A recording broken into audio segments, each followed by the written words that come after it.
Nah, di sini saya akan membahas tentang sistem reproduksi pada wanita, dan saya akan menjelaskan apa itu sistem reproduksi pada wanita. Sistem reproduksi adalah kumpulan organ internal dan eksternal yang bekerja sama untuk tujuan prokreasi. Sistem reproduksi dibagi menjadi dua, yaitu genitalia eksternal dan genitalia internal. Nah, ini contoh gambarnya. Nah, di sini saya akan menjelaskan apa itu genitalia eksternal. Genitalia eksternal adalah alat kelamin yang tampak dari luar. Nah, di sini saya akan membacakan bagian-bagiannya. Nah, ini adalah mons pubis, uretra, vagina, dan bagian luarnya labia mayor, bagian dalamnya labia minor, kemudian anus. Nah, jarak vagina dan anus dinamakan perineum. Genitalia eksternal terdapat dua kelenjar, yaitu kelenjar Bartholin dan kelenjar Skin. Nah, saya akan menjelaskan apa itu kelenjar Bartholin. Kelenjar Bartholin adalah yang terletak di sisi vagina yang berfungsi untuk melumasi vagina. Sedangkan kelenjar Skin yaitu terletak di sisi uretra dan berfungsi untuk menghasilkan selaput lendir. Nah, dan yang kedua adalah genitalia internal. Nah, apa itu genitalia internal? Genitalia internal adalah proses pembuahan sel telur betina oleh sel telur jantan. Nah, genitalia internal terbagi menjadi beberapa bagian. Nah, dan yang pertama adalah ovarium. Ovarium berfungsi untuk menghasilkan sel telur sekaligus tempat perkembangannya sebelum siap dibuahi. Nah, dan yang kedua, tuba falopi. Tuba falopi berfungsi sebagai tempat berjalannya sel telur menuju rahim saat ovulasi dan sebagai tempat pertemuan sel telur dan sperma saat proses pembuahan.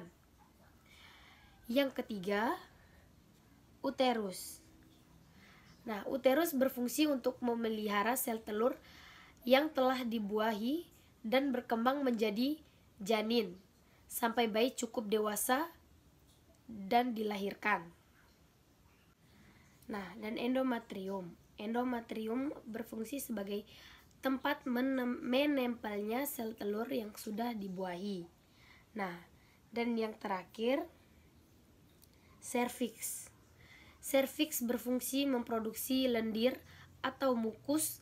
Lendir menyalurkan sperma dan vagina ke rahim saat berhubungan seksual. Berdasarkan fungsional, tulang panggul dibagi menjadi dua, yaitu pelvis mayor terletak di atas linea terminalis, berfungsi untuk menyongkong abdomen, sedangkan pelvis minor terletak di bawah linea terminalis, berfungsi untuk menyongkong reproduksi. Kita lanjut, panggul terbagi menjadi tiga, yaitu os coxae dextra dan os coxae sinistra. Dan yang kedua adalah os sacrum, yang ketiga os coccygeus.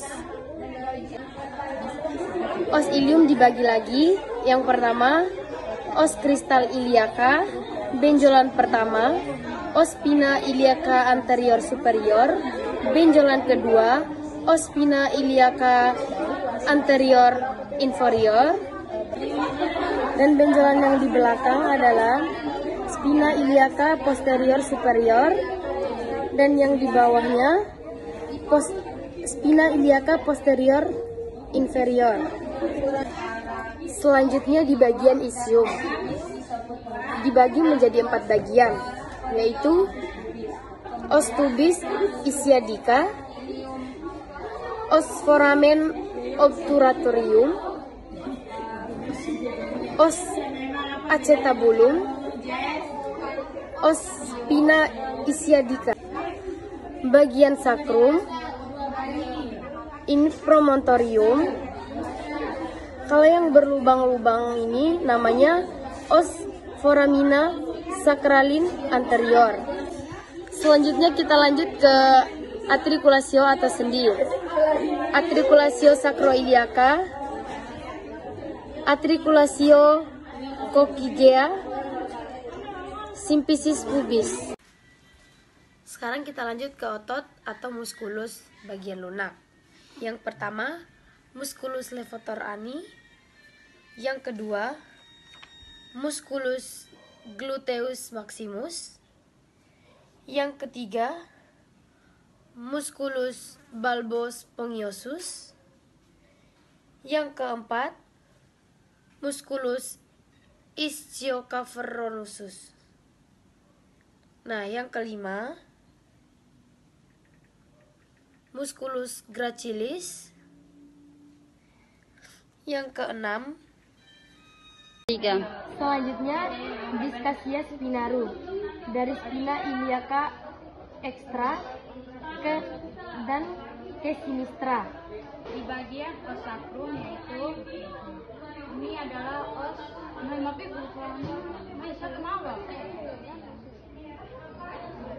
ukurannya normal 23 sampai 25 cm. yaitu os Terus yang kedua, superior, os ramus inferior, dan yang terakhir os ukuran normal 26 sampai 29 cm.